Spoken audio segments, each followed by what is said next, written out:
211년 가을 동관이었습니다. 황하를 사이에 두고 두 개의 거대한 군대가 대치하고 있었습니다. 한쪽은 중원의 패자 조조, 다른 한쪽은 서량의 맹장 마초였습니다. 칼날처럼 차가운 바람이 불어왔습니다. 그 바람 속에서 36살의 마초는 무엇을 생각했을까요? 그는 지금 이 순간 자신의 선택이 가져올 결과를 알고 있었을까요? 불과 몇 달 후 그의 아버지 마등을 비롯한 일족 200여 명이 조조의 손에 처형당할 것이라는 사실을, 그리고 그의 아내, 자신의 아내와 자녀들마저 부하들의 배신으로 목이 잘릴 것이라는 사실을, 훗날 사람들은 마초를 서량의 금마초라 불렀습니다. 촉한 5호대 장군의 한 명으로 추앙받았죠.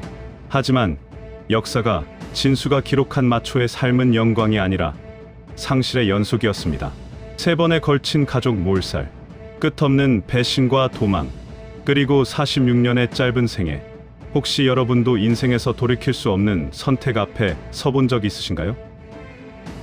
마초도 그날 동관에서 그런 기로에 서 있었습니다.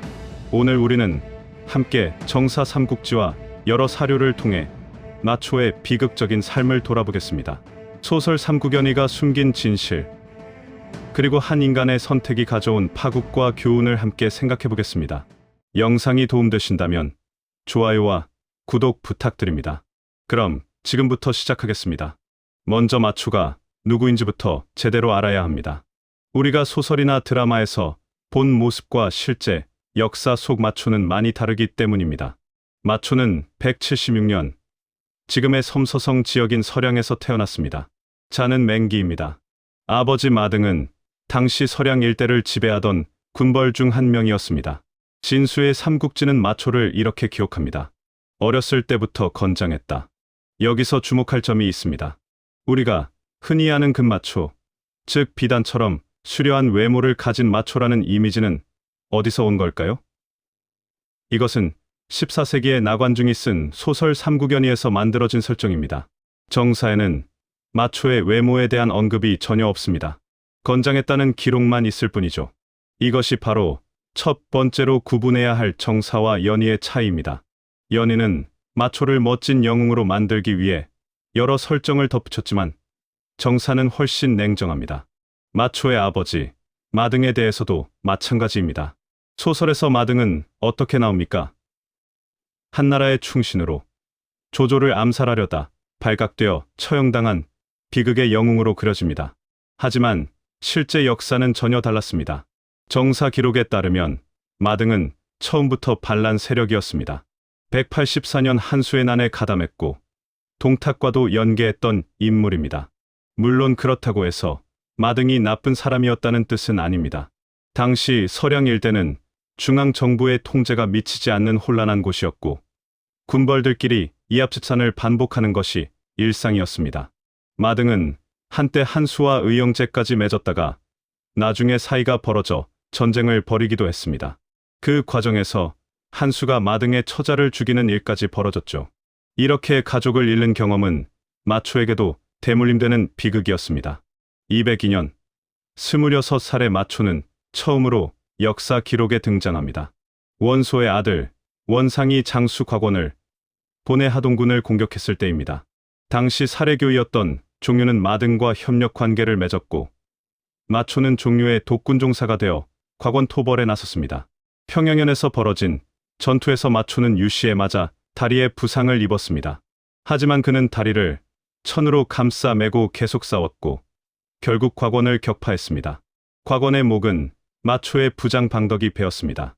이 방덕은 훗날 마초가 유비에게 귀순할 때 함께 가지 못하고 남겨진 인물입니다. 이 전공으로 마초는 서주자사를 거쳐 간이대부에 임명되었습니다. 하지만 그는 취임하지 않았습니다. 왜일까요? 이미 서량에서 자신의 세력 기반을 다지고 있었기 때문입니다. 208년이 되자 중대한 변화가 일어났습니다. 마등이 조조의 권유를 받아들여 세력을 해산하고 중앙정부로 들어가기로 결정한 것입니다. 마등은 위라는 관직을 받고 둘째 아들 마휴, 셋째 아들 마철과 함께 업으로 이주했습니다. 업은 조조의 근거지였죠. 여기서 중요한 질문이 생깁니다. 왜 마등은 자신의 세력을 버리고 조조에게 갔을까요? 그리고 왜 장남 마초만 서량에 남겨두었을까요? 당시 마등은 이미 60 가까운 나이였습니다. 한수를 비롯한 다른 군벌들과의 끝없는 분쟁에 지쳐 있었죠. 조조는 마등에게 높은 관직과 안정된 생활을 약속했습니다. 늙은 마등에게는 매력적인 제안이었을 겁니다. 하지만 이것은 치명적인 실수였습니다. 마등은 자신의 일족을 둘로 나눠버렸습니다. 한쪽은 조조의 소나귀, 즉 호랑이 입속인 업으로 보냈고 다른 한쪽은 마초와 함께 서량에 남겼습니다. 만약 마초가 조조에게 반기를 들면 어떻게 될까요? 업에 있는 가족들은 즉시 인질이 됩니다. 반대로 마초가 서량에서 조조에게 항복하면 서량에 남은 마초의 일족이 다른 군벌들에게 당할 것이 뻔했습니다. 마초는 편장군의 도정으로 임명되어 아버지의 세력을 물려받았습니다. 32의 젊은 나이였습니다. 그는 이제 서량 군벌의 대표가 되었지만 동시에 아버지와 동생들이 인질로 잡혀 있는 상황이 되었습니다. 여러분이라면 어떤 선택을 하셨겠습니까? 조조에게 순순히 따라 서량의 세력을 포기할 것인가? 아니면 가족이 위험해지더라도 자신의 영역을 지킬 것인가? 마초는 곧 이 선택의 기로에 서게 됩니다. 211년 3월, 조조가 군대를 움직였습니다. 명목상으로는 한중의 장로를 토벌하기 위해서였습니다. 하지만 관서 지방의 여러 장수들은 의심했습니다. 조조의 진짜 목표는 자신들이 아닐까? 이때 조조의 참모 고유와 장기가 간언했습니다. 승상께서 군대를 움직이시면 한수와 마초 등 관중 군벌들이 의심하여 반란을 일으킬 수 있습니다. 하지만 조조는 듣지 않았습니다. 과연 조조의 목표가 뭐였을까요? 정말 장로만 치려고 했던 걸까요? 아니면 처음부터 관중 군벌들을 압박하려던 계획이었을까요? 역사는 명확한 답을 주지 않습니다. 하지만 결과적으로 고유와 장기의 우려는 현실이 되었습니다. 마초와 한수를 비롯한 관중십장은 회의를 열었습니다. 그들은 한 가지 사실을 분명히 알고 있었습니다. 만약 조조가 한중을 차지하면 다음 차례는 자신들이라는 것을. 이때 마초는 한수에게 이렇게 말했다고 기록되어 있습니다. 예전에 종료가 저더러 장군을 치라고 했을 정도로 관동 사람들은 믿을 게 못 됩니다. 저는 아버지를 버리고 장군을 아버지로 여기겠으니 장군도 자식을 포기하고 저를 자식처럼 대하십시오. 이 말에는 놀라운 내용이 담겨 있습니다. 마초는 자신의 아버지를 버리겠다고 선언한 것입니다. 한수에게는 아들이 조정에 가 있었습니다. 마초는 서로 가족을 포기하고 함께 싸우자는 제안을 한 것이죠. 이 기록 때문에 후대 사람들은 마초를 패륜하라고 비난했습니다. 아버지가 인질로 잡혀 있는데 어떻게 반란을 일으킬 수 있느냐는 것입니다. 하지만 정말 그렇게 단순한 문제였을까요? 마초의 입장에서 생각해 봅시다. 만약 관중 군벌들이 함께 거병하지 않으면 어떻게 될까요? 조조는 한중을 차지한 후 분명히 서량으로 올 것입니다. 그때는 훨씬 강력한 조조군과 홀로 싸워야 합니다. 게다가 다른 군벌들이 조조에게 붙어 자신을 공격할 수도 있습니다. 반대로 조조에게 순순히 항복하면 어떻게 될까요? 서량에 남아있는 마초의 일족과 부하들이 다른 군벌들의 손에 위험해집니다. 어느 쪽을 선택해도 누군가는 희생되는 상황이었습니다. 결국 마초는 한수, 후선, 정은, 이감, 장횡, 양흥, 성애, 마완, 양추 등과 함께 군대를 일으켰습니다. 기록에는 20만 대군이라고 되어 있지만 실제로는 10만 명 정도였을 것으로 추정됩니다. 관중십장의 연합군은 먼저 장안을 공격해 한막시켰습니다. 그리고 동관으로 진격했습니다. 동관은 황하를 건너는 중요한 요새였습니다. 조조가 보낸 조응과 서왕이 10일 동안 버텼지만 결국 함락되었습니다. 이 소식을 들은 조조는 직접 군대를 이끌고 동관으로 달려왔습니다. 211년 가을이었습니다. 황하를 사이에 두고 조조군과 마초군이 대치했습니다. 마초는 기병으로 조조군이 강을 건너는 것을 막았습니다. 강가에는 모래가 많아 조조군은 보루를 쌓을 수 없었습니다. 이때 조조의 참모 누규가 묘안을 냈습니다. 날씨가 차니 물을 부어 얼리십시오. 조조는 밤새 물을 부어 하룻밤 만에 얼음 성벽을 만들었습니다. 그리고 위수 남쪽으로 건너는 데 성공했습니다. 마초 등은 여러 차례 조조군을 공격했지만 조조는 응전하지 않고 방어만 했습니다. 시간이 지나자 관서군의 마음이 흔들리기 시작했습니다. 그들은 조조에게 화친을 제안했습니다.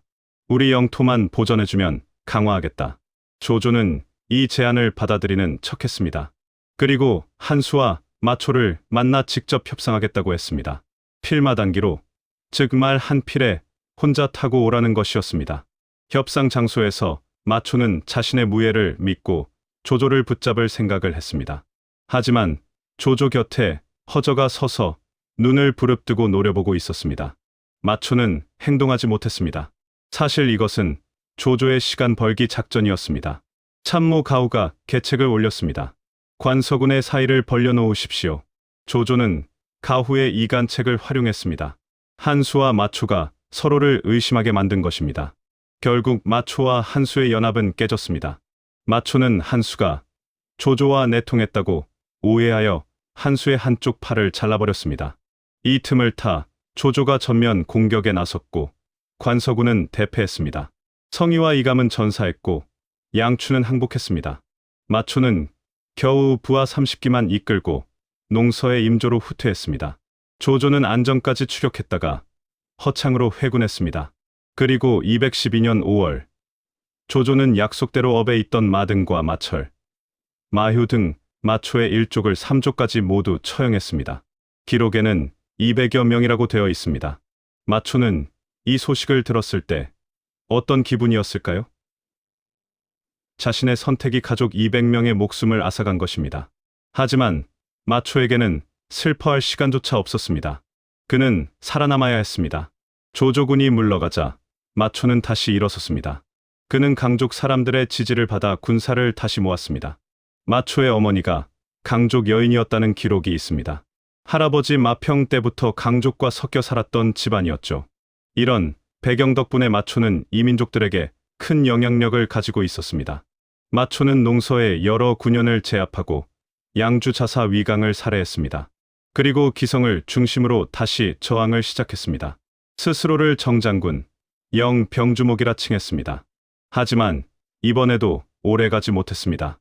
212년 8월 마초를 따르던 양주 참군 양부와 강서, 통관교의 윤봉, 조항 등이 노성에서 반란을 일으켰습니다. 마초가 조항의 아들 조월을 죽이고 출전했지만 제대로 진압하지 못했습니다. 그 사이 조조의 명령을 받은 하우연이 참전했고 양부와 강서의 명령을 받은 양관과 조구 등이 마초의 본거지 기성을 점거했습니다. 그리고 그곳에 있던 마초의 아내와 자식들을 죽였습니다. 두 번째 가족 몰살이었습니다. 이번에는 조조가 아니라 자신의 부하들이 배신한 것입니다. 진퇴양난에 빠진 마초는 할 수 없이 한중의 장로에게 도망쳤습니다. 도망치는 길에 역성을 지나게 되었습니다. 역성 사람들은 마초의 군대를 강서의 군대로 착각하고 성문을 열어주었습니다. 마초는 성에 들어가 강서의 어머니를 죽이고 성에 불을 질렀습니다. 이 기록을 보면 마초의 분노가 느껴집니다. 자신을 배신한 강서 일가에 대한 복수였을 것입니다. 하지만 동시에 이것은 마초가 이미 절망의 끝에 몰려 있었다는 증거이기도 합니다. 한중의 장로에게 몸을 의탁한 마초는 또다시 살기를 찾아야 했습니다. 그런데 213년 마초에게 또 한 번의 기회가 왔습니다. 익주의 유비가 유장과 싸우고 있다는 소식이었습니다.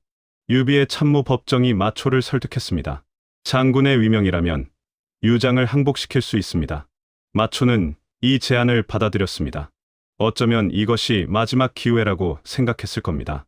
214년 마초는 유비 진영으로 갔습니다. 유비는 마초를 평서장군으로 임명했습니다. 마초가 성도 밖에 도착하자 성 안이 술렁였습니다. 마초가 왔다. 유장은 마초의 명성의 겁을 먹고 며칠 후 항복했습니다. 하지만 마초가 한중에서 유비 진영으로 올 때 그는 또 한 번 선택을 해야 했습니다. 그의 첩 동씨와 아들 마추 그리고 부장 방덕을 한중에 남겨두고 온 것입니다. 세 번째 버림이었습니다. 왜 마초는 그들을 데려오지 않았을까요? 시간이 없었기 때문입니다. 장로가 언제 마음을 바꿀지 알 수 없었고 유비의 상황도 급박했습니다. 하지만 결과적으로 이것은 또 한 번의 비극으로 이어졌습니다. 215년 장로가 조조에게 귀순했습니다. 조조는 방덕을 데려갔고 동씨는 장수 연포에게 하사했으며 마추는 장로에게 주었습니다. 장로는 마추를 참수했습니다. 세 번째 가족 몰살이었습니다. 이번에는 아들까지 잃었습니다. 마초는 46년의 짧은 생애 동안 3번이나 가족을 잃는 비극을 겪었습니다. 한 번은 조조에게, 한 번은 부하들에게, 한 번은 귀순했던 장로에게.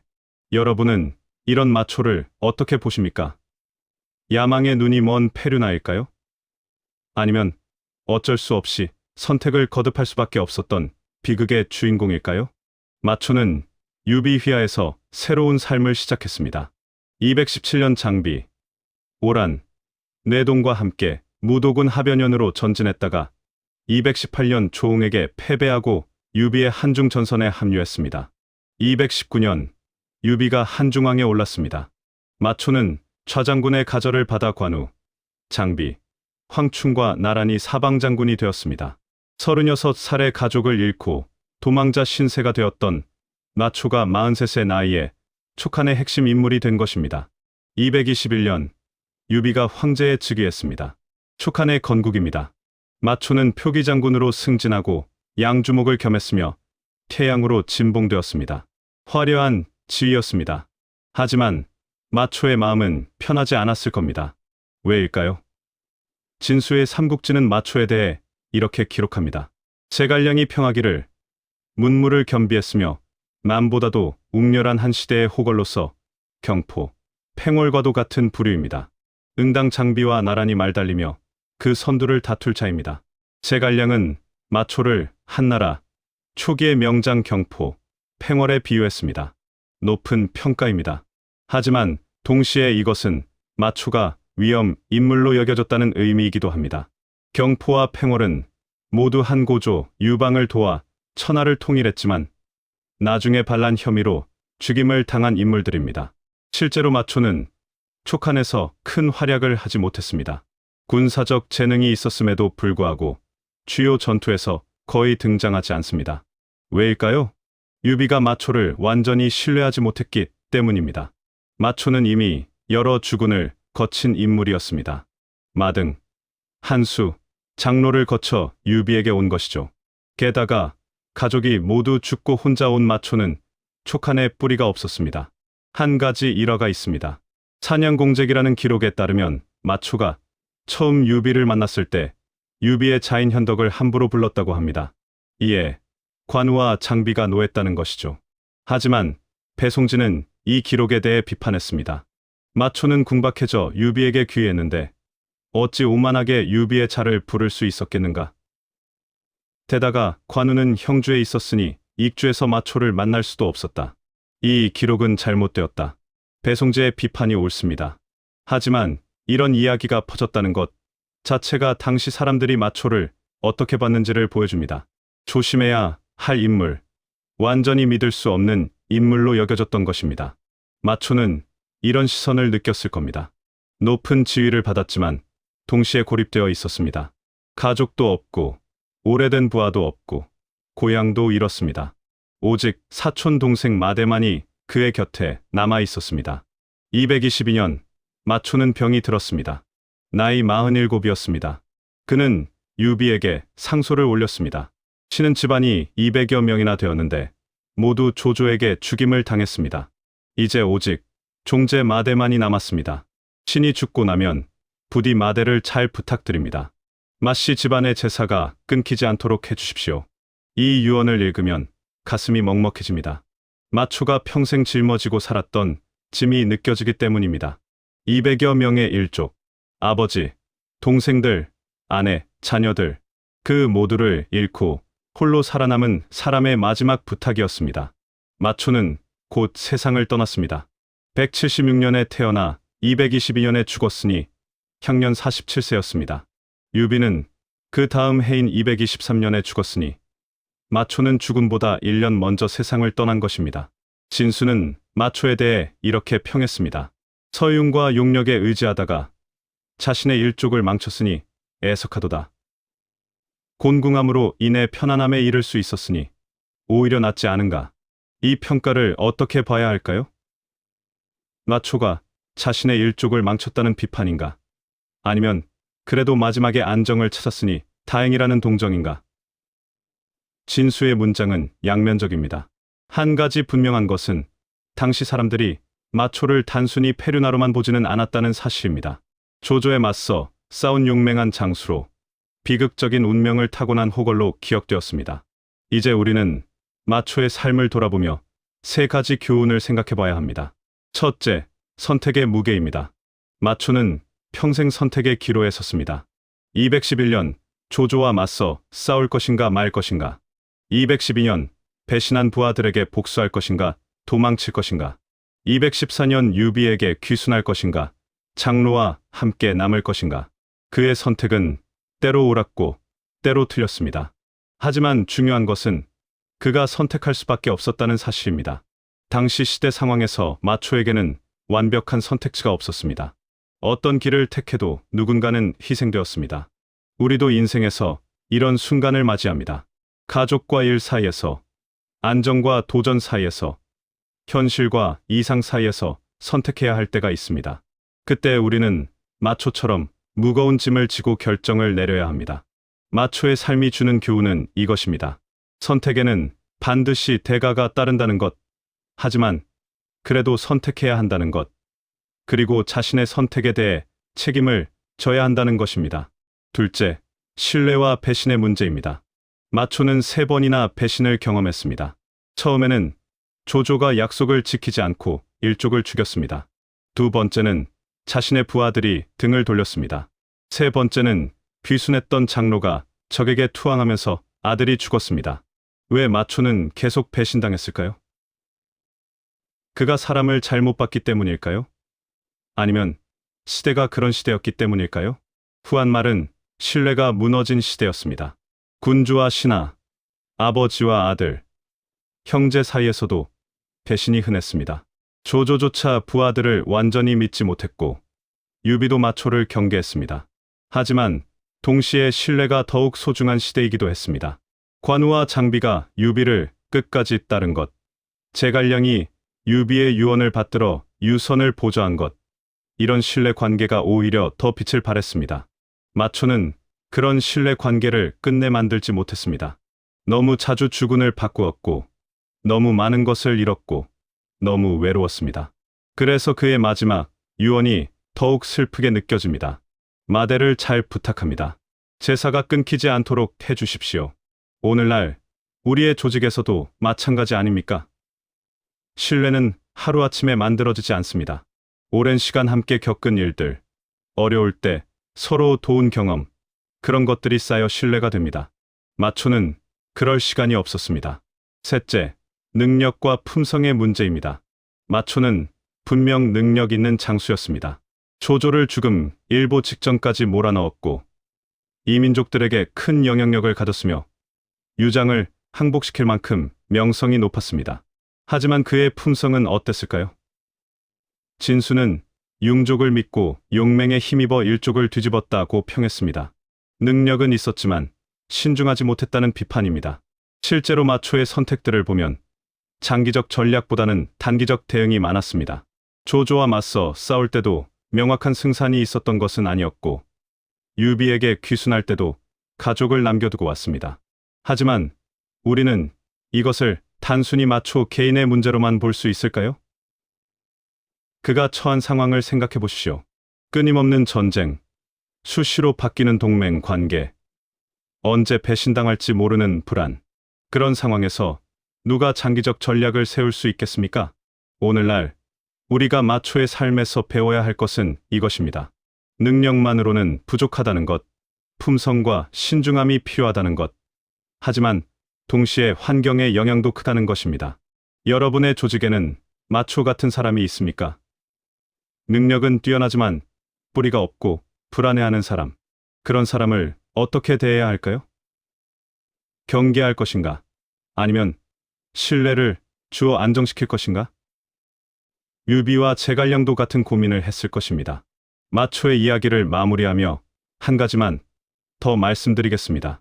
혹시 여러분 중에 마초처럼 여러 번 실패하고 많은 것을 잃으신 분이 계십니까? 직장을 여러 번 옮기셨거나 사업에 실패하셨거나 소중한 것들을 잃으신 분이 마초의 삶을 보면서 위로받으실 수 있기를 바랍니다.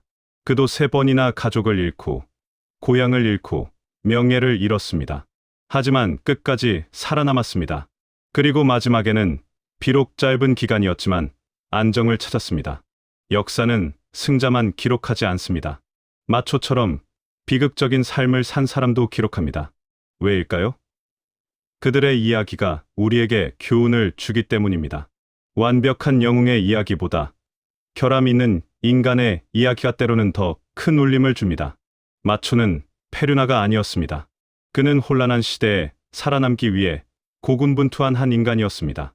때로는 잘못된 선택을 했고, 때로는 운이 나빴고, 때로는 배신당했습니다. 하지만 끝까지 포기하지 않았습니다. 우리도 마찬가지 아닙니까? 완벽한 선택을 하며 살 수는 없습니다. 때로는 실패하고, 때로는 잃고, 때로는 후회합니다. 하지만 그래도 계속 가야 합니다. 마초처럼 그의 마지막 유언을 다시 한번 떠올려 봅니다. 마대를 잘 부탁합니다. 제사가 끊기지 않도록 해주십시오. 이것은 단순히 제사를 지켜달라는 부탁이 아니었습니다.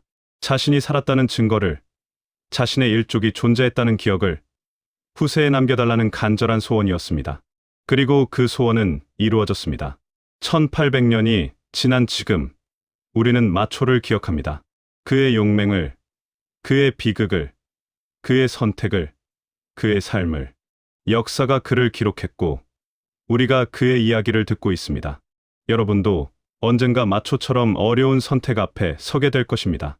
그때 이 이야기를 떠올려 주십시오. 완벽한 선택은 없다는 것. 하지만 그래도 선택해야 한다는 것. 그리고 그 선택의 결과를 책임지고 살아가야 한다는 것을. 마초의 묘는 지금 성도에 있습니다. 관광객들이 가끔 찾아와 참배한다고 합니다. 1800년 전 서량에서 온 외로운 장수를, 3번이나 가족을 잃고도 끝까지 살아남은 전사를 사람들은 여전히 기억하고 있습니다. 여러분의 선택도 누군가에게 기억될 것입니다. 그러니 후회 없이 최선을 다해 선택하시기 바랍니다. 마초처럼 오늘 영상이 도움되셨다면 좋아요와 구독 부탁드립니다. 다음에도 더 흥미로운 삼국지 이야기로 찾아뵙겠습니다. 시청해 주셔서 감사합니다.